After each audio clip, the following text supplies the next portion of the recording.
ঘাটালের বিজেপি প্রার্থী হিরণের সেক্রেটারির বাড়ি সহ 3 জায়গায় পুলিশি হানায়। বিষয়ে বিস্তারিত জানবো, কথা বলে নেব আমাদের প্রতিনিধি ব্রতদীপ ভট্টাচার্যের সঙ্গে। ব্রতদীপ, বিস্তারিত জানাও। দেখো, গতকালই কিন্তু আমরা দেখেছি শুভেন্দু অধিকারীর যে ভাড়া বাড়ি রয়েছে কোলাঘাটে, যেখানে নির্বাচনের কাজের জন্য তিনি নিয়েছিলেন, সেখানে পুলিশ হানা দিয়েছিল এবং তারপর উত্তাল পরিস্থিতি হয়, কোলাঘাট থানা ঘেরাও করে বিক্ষোভ জানায় বিজেপি। সেই যে 7টা নাগাদই কিন্তু গতকাল একেবারে গভীর রাতে 3:30 নাগাদ খড়গপুরে হিরণ অর্থাৎ হিরণময় চট্টোপাধ্যায় তার যে আত্মসহায়ক রয়েছে তার বাড়িতে পুলিশ হানা দেয়। যেটা দেখা যায় যে পুলিশ হানা দেওয়ার কিছুক্ষণের মধ্যে ঘাটালের বিজেপি প্রার্থী হিরণ তিনি সেখানে পৌঁছে যান এবং কি কারণে পুলিশের এই অভিযান সেটা জানতে চাইলে পুলিশের সঙ্গে রীতিমতন বচসায় জড়িয়ে পড়েন হিরণময় চট্টোপাধ্যায়। যেটা শোনা যায়, হিরণময় চট্টোপাধ্যায়ের আপলোড করা ভিডিওতে পুলিশের তরফ থেকে বলা হচ্ছে যে প্রতারণার মামলা রয়েছে, সেই মামলা তদন্তে তারা এসেছেন।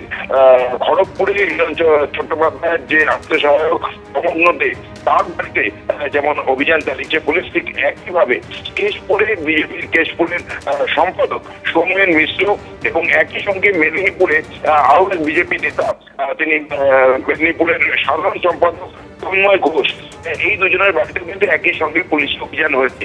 কি কারণে পুলিশ অভিযান, কি অভিযোগ রয়েছে তিনজনের বিরুদ্ধে, সে নিয়ে নির্দিষ্টভাবে পুলিশের তরফ থেকে এখনো কিছু জানানো হয়নি।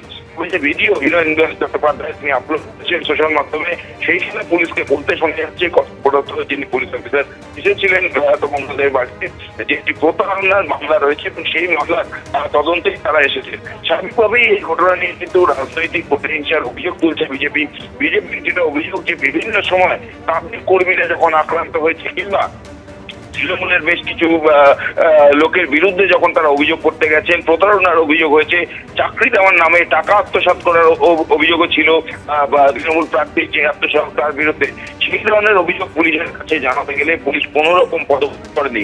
উল্টো দিকে বিজেপির লোকেদের নামে অভিযোগ হলে তখন কিন্তু পুলিশ অতি সক্রিয়, সেই নিয়ে স্বাভাবিকভাবে তারা কিন্তু শাসক দল এবং পুলিশের বিরুদ্ধে সুর চালাচ্ছেন। কিন্তু এখনো পর্যন্ত যেটুকু জানা যাচ্ছে 3 জায়গাতেই কিন্তু পুলিশি এই তল্লাশি অভিযান চলছে।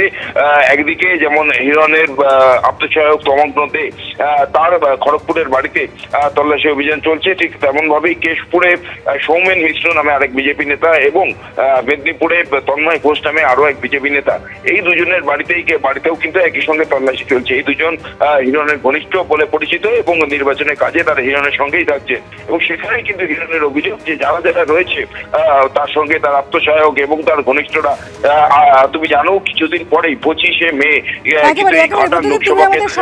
ঘাটালের বিজেপি প্রার্থী হিরণের সেক্রেটারির বাড়ি সহ 3 জায়গায় পুলিশি হানা। রাত 3:30 নাগাদ খড়গপুর, কেশপুর এবং মেদিনীপুরে হিরণের সেক্রেটারি সহ তার ঘনিষ্ঠ বিজেপি নেতাদের বাড়িতে পুলিশি অভিযান। আপনারা জানেন শুভেন্দু অধিকারীর বাড়িতে কোলাঘাটের যে ভাড়া বাড়ি, সেখানে হানা দেয় পুলিশ এবং সেখানে পুলিশের সঙ্গে একেবারে বচসা ধস্তাধস্তি শুরু হয় এবং তা নিয়ে একেবারে তুঙ্গে ওঠে রাজনৈতিক চাপানুতোর। আপনারা জানেন শনিবার তমলুকে লোকসভার ভোট রয়েছে এবং তার আগে মঙ্গলবার কোলাঘাটে শুভেন্দু অধিকারীর ভাড়া বাড়িতে হানা দেয় পুলিশ এবং সেই সময় কেশপুরে দলীয় কর্মসূচিতে ব্যস্ত ছিলেন শুভেন্দু অধিকারী এবং ভাড়া বাড়িতে পুলিশি হানার খবর পেয়ে ঘাটালের সভা বাতিল করে কেশপুর থেকে একেবারে কোলাঘাটে পৌঁছে যান শুভেন্দু অধিকারী।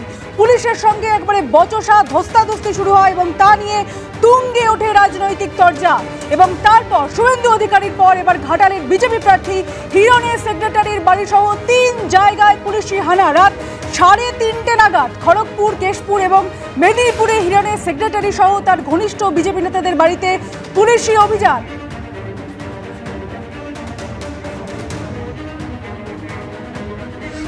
তাকে অ্যারেস্ট করতে যায়নি,